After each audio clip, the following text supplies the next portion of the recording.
শারীরিক রোগ নিয়ে আমরা খুবই সচেতন। মানুষের ডায়াবেটিস হচ্ছে, হাইপার টেনশন হচ্ছে, ব্রঙ্কিয়াল অ্যাজমা হচ্ছে, হার্ট ডিজিজ হচ্ছে, বিভিন্ন ধরনের শারীরিক রোগ হচ্ছে এবং রোগ হলেই আমরা ডাক্তারের কাছে ছুটে যাচ্ছি এবং সেই বিষয়ে বিশেষজ্ঞ ডাক্তারের কাছে চিকিৎসাও নিচ্ছি। কিন্তু মানসিক রোগ হলে আমাদের মধ্যে একটা মানসিক আশঙ্কা তৈরি হচ্ছে, আমরা কি এটা রোগ নাকি ভূতে ধরা না জিনে ধরা বুঝতে আমাদের অনেক সময় লেগে যাচ্ছে। আমরা বিভিন্ন রকম অপচিকিৎসার মধ্যে পড়ে যাচ্ছি আর বিভিন্ন কবিরাজ ওঝার কাছে ছুটে যাচ্ছি, মূল্যবান সময় নষ্ট করছি। যে সময়ে রোগীকে আমরা উন্নত চিকিৎসার মাধ্যমে, বিজ্ঞানসম্মত চিকিৎসার মাধ্যমে রোগীকে ভালো করতে পারি, সেই সময়টাকে আমরা অন্যদিকে ব্যয় করে ফেলছি।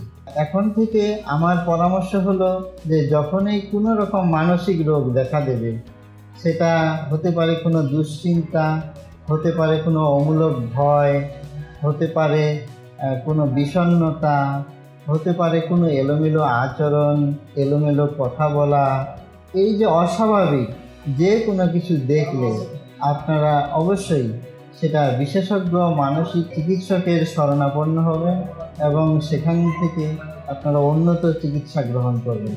ঠিক একইভাবে যারা মাদকাসক্ত তাদের চিকিৎসার জন্যও বিশেষজ্ঞ মানসিক চিকিৎসা নিতে হবে এবং বিশেষজ্ঞ চিকিৎসার মাধ্যমেই মাদকাসক্ত রোগীদের আমরা ভালো করতে পারি এবং পুনর্বাসন করতে পারি। আপনারা জানেন যে এই ধরনের চিকিৎসা ব্যবস্থা এখন আগের তুলনায় অনেক ভালো। এখন আপনার হাতের কাছেই ডাক্তার আছে। রংপুরেও এর জন্য অনেক উন্নত চিকিৎসা পাওয়া যায়। এখানে সরকারি চিকিৎসার পাশাপাশি বেসরকারি প্রতিষ্ঠানও আছে। আমাদের অধুনা যে প্রতিষ্ঠানটি তৈরি হয়েছে বিশেষজ্ঞ ডাক্তার দ্বারা পরিচালিত, Monbari psychiatric care and research centre, যেখানে যে কোনো ধরনের মানসিক এবং মাদকাসক্ত রোগীদের জন্য খুবই উন্নত মানের একটি বেসরকারি হাসপাতাল।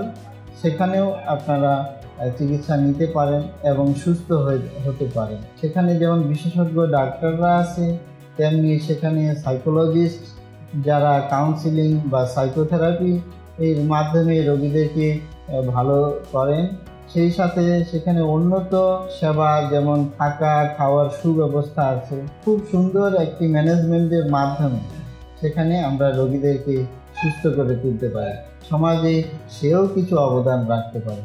সুতরাং আমার অনুরোধ হচ্ছে, মানসিক রোগীকে অবহেলা নয়, তাকে সযত্নে চিকিৎসকের কাছে নিয়ে আসুন, চিকিৎসা করান এবং তাকে সুস্থ করে তুলুন এবং স্বাভাবিক জীবনযাপন করতে তাকে উৎসাহিত করুন এবং সহযোগিতা করুন।